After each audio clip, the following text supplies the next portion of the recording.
Ya, Assalamualaikum warahmatullahi wabarakatuh Tribunan. Bersama saya Muhammad Yan Rinaldi. Saat ini telah bersama saya Pak Ridwan, Ya, Ketua Prodi Pendidikan Islam Anak Usia Dini, ya, Fakultas Tarbiyah dan Pendidikan tarbiyah UIN. dan keguruan. Oh, Tarbiyah dan Keguruan UIN STS STS Jambi. Jambi. Nah, Pak Ridwan ini Tribunan fokus untuk pendidikan anak berkebutuhan khusus ya Pak ya? Ya, salah satunya. Salah satunya. Nah, kita ngobrol ringan dulu nih Pak. Sekarang ini kan Bapak Ketua Prodi PIAUD ya Pak ya. Iya, Selain Ketua Prodi PIAUD, aktivitas sekarang apa aja nih Pak? Ya, di samping memang tugas tridharma kita ya selaku dosen, pengabdian, pendidikan dan penelitian, kita juga menulis buku. Kemudian juga sesuai dengan profesi saya sebagai psikolog juga, saya juga melaksanakan kegiatan-kegiatan konseling untuk orang umum, termasuk juga penggunaan hipnotis gitu, untuk hipnoterapi untuk pasien-pasien atau klien-klien yang mengalami gangguan emosional lah, katakan seperti itu. Berarti itu Bapak buka praktek di luar ini? Ada beberapa biro yang sempat berkolaborasi dengan saya, yaitu BP Consulting yang dari Jakarta dan beberapa juga yang dari Jakarta termasuk PNPM dan dari Padang ada biro AK.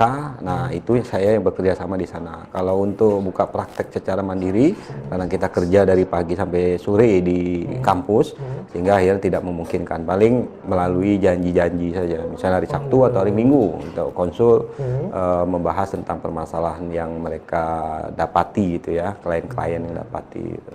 Nah, untuk anak berkebutuhan khusus ini bagian dari itu ya Pak ya? Ya, kalau gangguan-gangguan itu kan bukan hanya terjadi pada remaja atau dewasa, tetapi juga terjadi pada anak. Nah, kita bicara tentang anak berkebutuhan khusus, pertama kali saya membidangi atau memprofesi tentang anak berkebutuhan khusus ini, itu pada tahun 2001 tepatnya. Yang itu kita bawa ke Jambi, kita membuka sebuah layanan terapi yang bernama Yayasan Bunga Bangsa. Yayasan Bunga Bangsa, ya, yang berkaitan dengan anak-anak berkebutuhan khusus, baik itu autis, baik itu ADHD, Down syndrome dan sebagainya. Nah, itulah pertama kali kita untuk mensosialisasikan apa yang dimaksud dengan anak berkebutuhan khusus itu. Nah, sebelum kita ngobrol lebih jauh nih Pak, sebenarnya anak kebutuhan khusus itu gimana sih Pak sebenarnya? Ya, karena dikatakan dia anak berkebutuhan khusus, tentu dia memiliki perbedaan dengan anak-anak normal lainnya. Perbedaan-perbedaan ini tampak secara psikologis, fisik, maupun juga secara emosional, termasuk gangguan-gangguan perkembangan yang tidak sesuai dengan tahap perkembangannya. Sehingga akhirnya mereka menjadi tertinggal atau menjadi bermasalah ketika mereka harus beradaptasi atau bersosialisasi dengan peer group atau teman sebaya atau bermain dengan di lingkungan yang ada gitu. Ini ada berapa bagian Pak? Atau ada berapa itu segmen lah kalau kita di bisnis itu ya? Ada berapa bagian untuk anak kebutuhan khusus ini? Ya, kalau kita bicara anak berkebutuhan khusus, tentu yang kita pahami selama ini adalah anak yang mengalami kecacatan secara fisik. Yang kalau kita lihat itu kayak di SLB ya, ada tunanetra, tunarungu, tunawicara, tunagrahita, tunadaksa, dan tunalaras. Nah, ini yang berkaitan dengan ketunaan. Nah, itu adalah bagian anak berkebutuhan khusus. Nah, ternyata di dalam sebuah perkembangan ilmu bahwa ada anak-anak yang juga secara fisik dia tidak cacat, tetapi dia mengalami hambatan berkomunikasi dengan orang lain, dia asik menstimulasi dirinya sendiri, dia tak tertawa sendiri, dia memukul-mukul kepala. Nah, itulah muncul-muncul ada istilah-istilah baru yang kemudian kita sebut sebagai anak autism, anak autis. Kemudian juga anak yang sangat hiper ya, sangat lasa atau katakanlah aktif sekali, maka muncullah istilah-istilah yang disebut dengan anak ADHD ya, anak attention deficit hyperactive disorder. Jadi sebenarnya ada beberapa kriteria, ada 9 kurang lebih kriteria, kemudian itu yang mengalami hambatan-hambatan ya, katakanlah kekurangan. Tetapi juga masuk dalam kriteria anak berkebutuhan khusus ini, dalam tanda kutip anak-anak yang memiliki keterbakatan khusus, anak gifted, misal katakanlah intelektualnya begitu tinggi, ya, artinya mereka akan bermasalah ketika mereka harus bergabung dengan anak normal lain. Mereka mengganggu, katanya pinter, tapi kok prestasinya hancur-hancuran gitu ya. Ternyata karena mereka itu tadi ya, memiliki kapasitas intelektual yang begitu tinggi, dan termasuk gifted ini adalah anak-anak yang memiliki potensi-potensi dasar yang katakanlah bakat ataupun minat tersendiri. Yang kayak anak yang jago mewarnai, jago menggambar, jago olahraga, seni. Nah, itu bagian-bagian yang harus kita akomodir itu ya. Maka dibutuhkan yang namanya pelayanan khusus. Nah, yang dianggap mereka berkebutuhan khusus kan? Nah, Pak, kalau anak indigo itu masuk kategori berkebutuhan khusus nggak itu?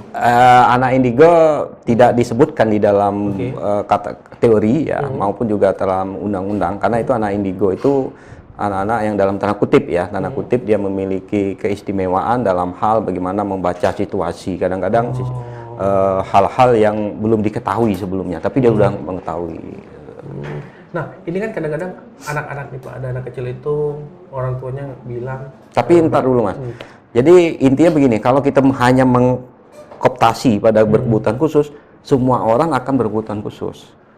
Iya kan? Nah, Iya, kayak benar, kita Pak. saja, kita misalnya mata minus, itu udah berkebutuhan khusus otomatis kalau hanya berpedoman pada berkebutuhan khusus. Tetapi aspek-aspeknya yang perlu kita harus pahami adalah aspek-aspek yang bermasalah dengan psikologisnya, faalnya, ataupun motoriknya.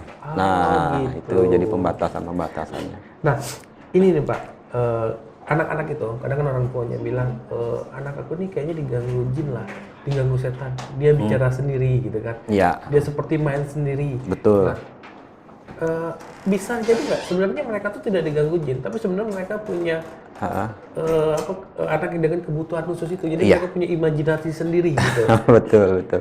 Jadi begini, sebelum istilah yang katakanlah dalam tanda kutip itu dimunculkan untuk gangguan yang tadi disebutkan, maka yang ada dalam benak orang sebelumnya adalah anak ini boleh dikatakan anak gila gitu ya. Ya. Istilah-istilah psikologi itu kayak katakanlah schizophrenia, ya schizophrenia. Kemudian kalau kita bicara sama orang awam, orang katakanlah dalam tanda kutip, dukun mungkin ya, ini akan menjawab bahwa oh anak ini ada kena guna-guna, ada yang ngikutin, kemudian di rumahnya ada dekat kuburan, ada pohon. Nah tentu saja ilmu-ilmu yang model kayak itu kan di luar nalar kita ya, artinya kita sulit untuk membuktikan. Maka pada tahun 1943 istilah-istilah yang awalnya disebut schizophrenia secara ilmuwan, kemudian muncul istilahnya autis. Nah, autis itu dari bahasa Latin yang artinya auto, hidup dalam dunianya sendiri. Jadi kalau dikatakan tadi suka melamun, suka tertawa sendiri, nah itulah gejala-gejala daripada anak autis. Nah, autis ini bagian dari anak berkebutuhan khusus. Nah, jadi tadi benar kalau anak kita, kalau anak kalian itu nanti dia ngomong sendiri ya Pak ya, Ya. ketawa sendiri, jangan langsung diponis bahwa itu diganggu jin. Atau gila gitu Atau ya. gila. Gila itu nggak ada konsep untuk anak-anak. Gak ada udah kadang-kadang. Iya. Harusnya memang konsultasi dulu sama ahlinya, termasuk ke Pak Ridwan. Insya Allah ya. Nah, kita langsung masuk ke penanganan nih Pak. Seandainya nih ada tribuner yang nonton di rumah, anaknya Ya. memang ada kebutuhan khusus, seperti Betul. yang Bapak bilang tadi, Ya. dia terlalu hiperaktif atau dia berbicara sendiri, dia punya dunia sendiri. Apa yang harus dilakukan orang tua? Yang pertama, orang tua harus memahami bahwa anaknya beda dengan yang lain. Itu dulu. Oke. Anaknya beda. Kadang-kadang masih begini ya, masih ada pemahaman di masyarakat ya. Misalnya anaknya belum bisa bicara, ya udahlah nanti bisa sendiri. Oh, jadi belum bisa bicara, lambat bicara itu Termasuk gangguan itu. Speak delay misalnya, delay, ya, ya benar-benar. salah satunya. Kemudian kalau anaknya nggak mau bergabung berhubungan dengan teman-teman sebaya, tidak mau main, itu patut kita curigai kalau anak ini beda dengan yang lain, apapun itu, baik secara fisik maupun psikologis maupun secara sosialnya. Nah ini juga harus dipahami. Kadang-kadang orang tua kan lengah dengan kayak gitu. Udahlah nanti tumbuh dengan sendirinya ya. Padahal itu potensi untuk akan mengganggu si anak itu ke depannya. Maka muncul nanti istilahnya yang dikatakan tadi, bisa jadi hiperaktif, bisa autis, bisa apapun gitu. Nah ini yang penting dulu yang di mindset oleh orang tua. Kalau anak saya beda berarti saya patut curiga. Kemudian apa yang dilakukan? Bukan hanya dengan curiga saja ya. Betul. Nah, mereka harus mengkonsultasikan gitu ya. Kadang-kadang mereka bisa ke psikolog, bisa ke dokter, atau mungkin bisa mencari informasi sendiri. Nah saya punya pengalaman begini. Ketika anak-anak itu dianya dalam tanda kutip beda dengan yang lain, anak-anak orang tua justru larinya kemana? Larinya ke dukun, larinya kemana-mana. Di anaknya dimandi, diapain, disiram kembang dan segala macam. Padahal kalau kita bicara gangguan-gangguan ini, ada sistem saraf yang itu yang tidak normal ya jalannya. Nah ini yang harus diluruskan. Maka nantinya mereka bisa melakukan pengobatan ke dokter dan juga melalui terapi-terapi atau treatment perilaku yang mereka bisa lakukan oleh orang tua di rumah untuk membentuk pola asuh yang khusus untuk anak kebutuhan khusus ini tentu akan beda dengan yang lain gitu. Oh, seperti itu. Jadi saya mau curhat sedikit nih, Pak. Iya. Jadi saya punya anak itu umur 3 tahun tuh belum mau ngomong. Belum mau ngomong. Tiba-tiba dia dapat kawan di sekitar umur 4 tahun, setahun yang lalu. Ini kawan ini ngomong terus. Ngomong terus dan dia jadi bisa ngomong. Itu salah satu terapi yang mungkin diterapkan atau itu sebenarnya kebutuhan aja. Iya, jadi kalau belum bisa ngomong, tanda kutip ya, belum bisa ngomong tuh nggak keluar suara, atau dia nggak mau ngomong pas dengan kita gitu. Nah kadang-kadang begini yang terjadi, anak itu begitu aktifnya di luar, dia main dengan teman-temannya, ngobrol dengan teman-temannya, biasa seperti anak, tapi begitu di rumah ya kayak kucing dalam karung ya, karena ada ketakutan bisa jadi. Ini kalau kita flashback, kalau pada dasarnya permasalahan yang terjadi pada anak, kalau gangguan dia emosional, itu sebenarnya kita harus introspeksi diri. Bisa jadi dari orang tua. Dia takut ngomong dengan kita, takut berbicara lebih banyak dengan kita ya. Akhirnya ketakutan-takutan itulah yang akhirnya membentuk dia seperti kayak anak yang pendiam. Anak yang nggak mau ngomong. Nah mungkin kita ngerasain juga lah dulu ya. Kalau ngobrol dengan orang tua tuh santai model kayak gini, walau alam susah gitu. Kalau dengan teman, cepat ya. Nah itu yang terjadi. Bisa jadi ya, itu salah satu faktor. Nah faktor yang lain, kalau memang diperkirakan memang anak ini belum bisa bicara sama sekali, yang harus kita perhatikan dulu motorik mulut. Apakah mungkin bisa jadi lidah pendek, atau mungkin dia belum bisa niup, karena suara yang dimunculkan itu melalui motorik mulut semua. Kayak meniup, melembung pakai pipet itu di air, kemudian menaikkan lidah ke langit-langit. Nah itu kan semuanya munculkan ekses suara ya yang dikeluarkan. Nah itu juga harus diperhatikan. Tenggorokan bagaimana, diperiksa semua itu. Nanti baru diketahui, oh ternyata anak ini apakah dia mengalami tadi katakanlah keterlambatan bicara, atau sebenarnya dia justru mengalami gangguan emosional.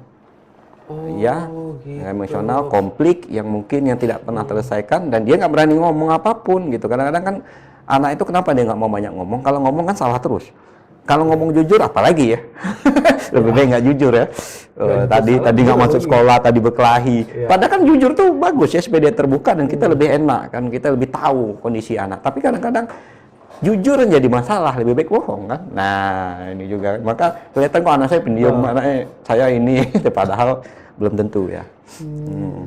Nah ini Pak, ini fenomena di masyarakat, khususnya di sosmed. Kan ada yang anak itu yang wajahnya sama semua tuh.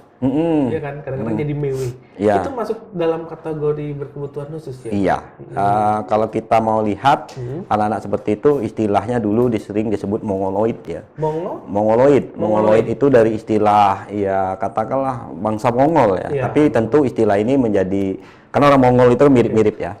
Jadi membuat masalah juga, karena masa sih orang Mongol dianggap bermasalah, jadi karena mongoloid tadi ya. Ingat, maka muncul istilahnya kemudian Down syndrome, atau yang disebut dengan kembar sedunia. Ini lehernya pendek atau ya giginya nggak rata gitu dan segala macam. Itu modelnya sama persis semuanya. Nah mau anak siapapun mirip dia. Nah itu biasanya mereka ini secara fisik dikenal sebagai Down syndrome, tetapi secara intelektual mereka rata-rata memiliki kapasitas intelektual di bawah rata-rata. Nah inilah yang akhirnya menghambat mereka untuk bisa normal secara kognitif, pengetahuan, ilmu ya, dengan akademik dengan teman-teman sebayanya. Maka mereka juga butuh terapi gitu. Oh gitu ya, semua butuh terapi ya? Iya. Tadi kita sudah bicara tentang anak berkebutuhan khusus dari segi penanganan orang tua, Pak. Kita bicara lagi tentang pendidikan. Seandainya ada Tribunner yang nonton ini punya anak berkebutuhan khusus, pendidikan bagaimana sih yang seharusnya diterapkan orang tua untuk anak itu tetap bisa berkembang normal? Pendidikan ini kan banyak macamnya ya. Ada yang memang diperuntukkan kepada anak yang gangguan-gangguan tertentu di dalam satu kelas, dikelompokkan mereka yang sama gangguannya. Dan sekarang kalau kita lihat itu adalah istilah yang mereka gunakan, mereka pakai untuk menempatkan anak yang sama itu di satu kelas, itu kayaknya di SLB. Ya, di SLB. Kemudian tentu menjadi pertanyaan kita ya, bahwa setiap anak, bukan kita, orang-orang manapun lah yang akan menjadi bertanya, apakah anak ini nggak punya kesempatan untuk bisa sekolah di sekolah umum? Maka ada istilah kemudian yang muncul, bagaimana yang disebut dengan pendidikan inklusi. Inklusi itu menyamakan lah gitu ya. Jadi tidak ada lagi perbedaan antara anak yang dalam tanda kutip abnormalitas ya, atau anak berkebutuhan khusus dengan anak normal pada umumnya. Mereka punya kesempatan sama untuk mendapatkan pendidikan. Maka adalah sekolah-sekolah umum atau sekolah-sekolah madrasah yang memberi label inklusi di belakangnya. Jadi misalnya SMA sekian inklusi, atau SD sekian inklusi, atau RA sekian inklusi, madrasah ibtidaiyah sekian inklusi ya. Sekian itu maksudnya bisa angka, bisa nama ini ya, nama sekolahnya ya. Nah, begitu mereka sudah menyebutkan diri sebagai inklusi, maka mereka berwajib hukumnya untuk menerima anak-anak yang berkebutuhan khusus yang kita sudah diskusikan tadi, untuk bisa ditempatkan di dalam kelas-kelas normal. Jadi misalnya ada 20 dalam satu kelas, 1 atau 2 anak-anak berkebutuhan khusus bisa masuk ke sana. Nah, ini penting bagi orang tua untuk mengetahui bahwa anak ini maunya dimasukin kemana gitu kan, pendidikannya seperti apa. Nah, kemudian itu kan kita bicara pendidikan formalnya. Kalau pendidikan non formal tentu orang tua harus dengan dalam tanda kutip juga punya usaha lebih untuk bisa menangani anaknya sendiri. Karena anak-anak ini kan waktu lebih banyak dengan orang tua. Saya punya pengalaman orang tua yang di terapi gitu ya. Mereka yang kerja di bank, kerja udah punya karir dan segala macam, akhirnya mereka meninggalkan itu. Karena mereka tahu bahwa anak ini harus didampingi. Kalau tidak, perkembangannya itu akan terlalu ketertinggal. Jadi kalau pada anak-anak terutama misalnya mental retarded, itu kan tingkat inteligensinya terlalu ke bawah tuh. Nah, kalau seandainya mereka tidak katakanlah berikan pendidikan yang layak di luar maupun juga di rumah, maka selamanya mereka tidak pernah sama dengan yang anak-anak usianya. Apa yang kita sebut bahwasanya usia kronologis, usia sebenarnya, misalnya dia usia 5 tahun, tetapi mental age-nya bisa saja seperti mental usia 2 tahun. Nah, itu yang harus kita kejar. Ya, orang tua memberikan perhatian lebih kepada anak, kemandiriannya, akademiknya, semuanya mereka harus diajarkan juga oleh orang tua. Nah, itu pendidikan di rumah ya. Kalau pendidikan di sekolah, ya nanti pilihan-pilihannya ya.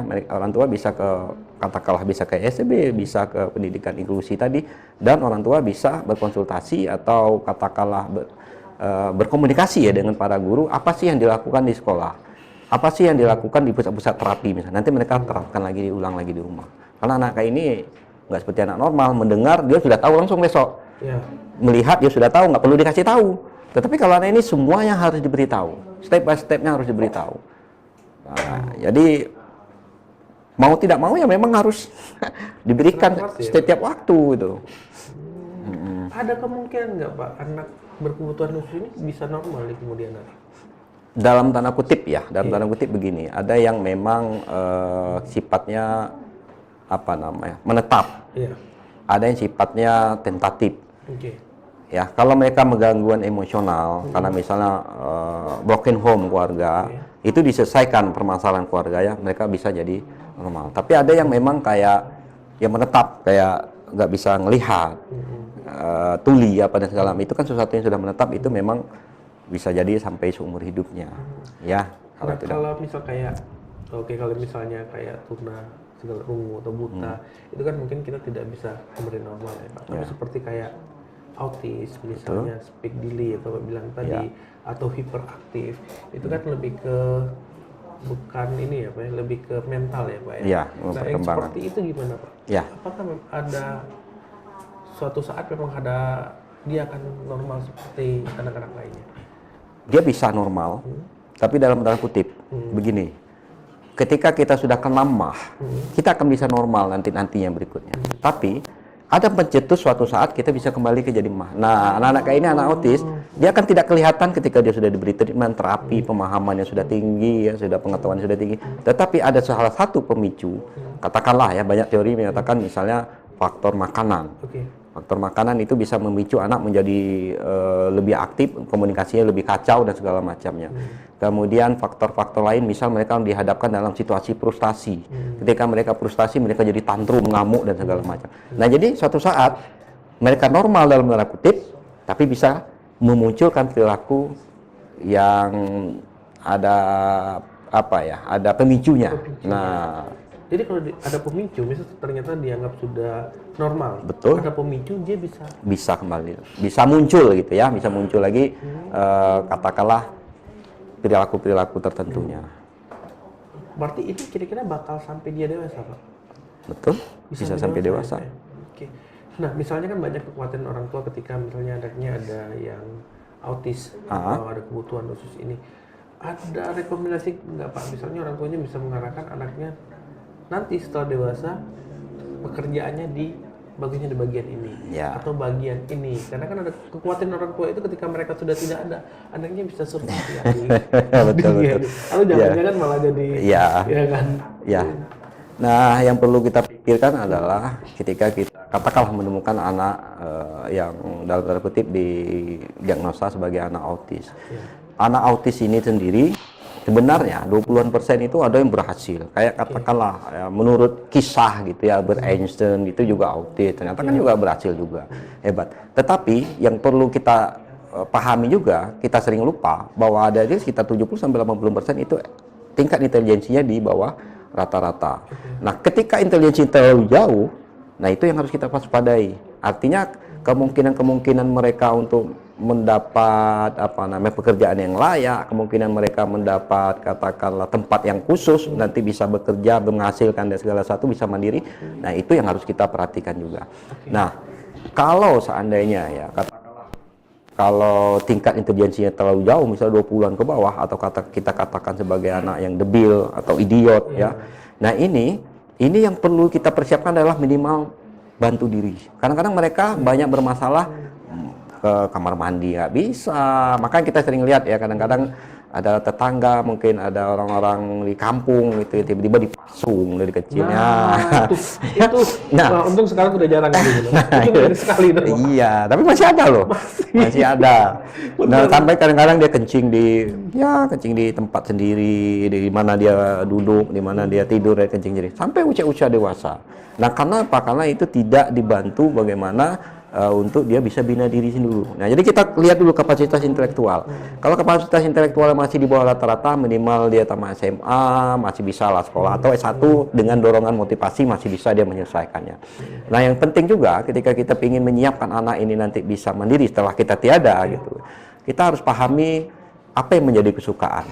Setiap anak, apapun kasusnya, apapun permasalahan mereka dengan label kebutuhan khusus, pasti punya minat. Mereka misalnya suka mewarnai, fokuskan saja. Nanti mereka bisa menghasilkan. Ada mereka yang sukanya menjahit fokuskan saja. Nggak usah dilabeli atau bukan dilabeli, tapi dicecali dengan macam-macam ilmu, nggak masuk itu. Baik menurut dia. Iya, pokoknya diajarin semua, sudah tahu anaknya seperti itu ya. Jadi dia harus bisa memahami kapasitas kemampuan si anak itu sendiri. Sehingga akhirnya ketika dia sudah tiada, dia sudah aman ya meninggalkan anaknya dengan kemampuan kemandirian, bukan hanya mandiri bisa mengurus diri sendiri, tapi juga bisa menghasilkan sesuatu berdasarkan minat dan hobinya tadi. Ada yang bisa nyanyi juga tuh anak autis, anak apa ya, tapi memang difokuskan saja. Ada yang anak autis yang jago berenang, ikut olimpiade segala macam, tapi begitu komunikasi error. Ngomong error itu maksudnya begini, artinya kurang tidak nyambung gitu ya. Ya, bisa jadi banyak terjadi itu. Wah, ini menarik sekali nih, Pak. Mungkin terakhir nih, pesan Bapak untuk orang tua yang anaknya ada berkebutuhan khususnya yang autis tadi, atau apa tadi tuh yang wajahnya sama semua mongol ini. Tadi telah saya sampaikan bahwasanya yang pertama kita harus menyadari bahwa ketika kita menemukan anak-anak seperti ini, dia beda dengan anak-anak umum lainnya. Permasalahan kemudian ketika orang tua menolak. Dia menolak, dia membantah, bahkan dia pergi ke sana ke sini, ke dukun sana, dukun sini. Bahkan ada juga yang unik. Mereka pergi ke dokter sini, sampai akhirnya ada salah satu dokter menyatakan anak ibu normal. Oh, itu ini pegangnya. Nah, ya. Jadi ginilah ya istilahnya. Saya pikir pokoknya kalau ada anak itu sudah nggak sesuai, ya kita harus serius, ekstra serius lah untuk memperhatikan anak ini. Apapun itu caranya, seperti apapun caranya, dalam konteks masih pakai logika ya. Jangan sampai nanti kemana-mana di kedukun itu, saya pikir kasihan anaknya nanti. ya kemana-mana akhirnya nggak sembuh. Nah, karena apa anak-anak kayak gini permasalahannya ada di sistem sarafnya juga, cerebral palsinya atau otak kecil yang berkaitan dengan kondisi bicaranya, ya kondisi perilakunya. Nah itulah yang harus kita perbaiki sebenarnya. Nah jadi untuk para orang tua jangan khawatir, jangan takut, dan juga jangan saling menyalahkan. Nah ini juga terjadi loh mas. Nah. Pecah rumah tangga gara-gara bapak nih katanya, dari bapak gara-gara ibu melahirkan ini. Oh ribut. Ya ini keluarga bapak ini ya. Ini keluarga ibu. Ini dari bapak ini penyebabnya ini, nah ribut. Ya, saya pikir ketika mereka sudah mengetahui ini kendalanya, mari dong sama-sama kita bersatu, kakek, nenek, keluarga yang lain, adiknya, kakaknya, yuk kita bantu anak ini. Nah. Wah ini menarik sekali Pak. Terima kasih banyak Oh ya, sudah sama-sama. hadir di sini. Ya. Oke, benar sampai di sini dulu bincang-bincang kita. Oh iya, saya mau menyerahkan ini tadi. Ada Bapak juga nulis buku ya Pak? Iya, alhamdulillah. Ini boleh cerita nggak Pak? Sebelum kita closing benar, ini buku apa sih Pak sebenarnya? Ini buku di depan ada ya. Ini pendidikan anak berkebutuhan khusus. Ini dari munculnya ya, dari munculnya ini karena saya juga mengajar ini, ada mata kuliah ini. Ada mata kuliah khusus ini Nah, ya, sementara referensi itu sangat terbatas, maka saya berdua Pak Indra coba untuk menyusun ini hingga menjadi sebuah buku, dan ini bisa dimanfaatkan baik oleh para mahasiswa itu sendiri ya. Karena mahasiswa ini kan calon-calon guru nantinya kan. Nah, mereka juga harus paham dengan anak-anak yang berkebutuhan khusus ini. Jangan memahami anak normal aja, nanti akan ketemu ini. Nah, inilah kita tulis untuk bisa dibaca, dikatakanlah dipahami, kemudian dapat diimplementasi, termasuk cara-cara bagaimana mengatasi dan menangani anak berkebutuhan khusus itu sendiri. Model-model jenisnya ada semua di sini. Nah, kalau Tribunner Pak, ini mau beli buku itu di mana Pak? Ada jualnya? Ya, kami untuk sementara memproduksinya di Prodi. Oh, di Prodi. Memfokuskan dulu di Prodi Pihaut gitu. Jadi bisa ke Win ya Pak ya? Atau bisa Salah, langsung ya. mencari Bapak? Boleh. Itu benar yang penasaran, yang ingin beli buku ini, apalagi kalian mencurigai anak kalian ada berkebutuhan khusus ya Pak ya? Atau memang sudah divonis oleh dokter kebutuhan khusus, kayaknya kalian harus punya buku ini deh. Siap. Minimal untuk menambah referensi kalian, jangan sampai salah mendidik anak ya Pak. Iya, membantu ya. Membantu. Oke, teman-teman, bersama saya Muhammad Ion Rinaldi dan narasumber saya Pak Ridwan. Sampai di sini dulu. Assalamualaikum warahmatullahi wabarakatuh. Waalaikumsalam warahmatullahi wabarakatuh.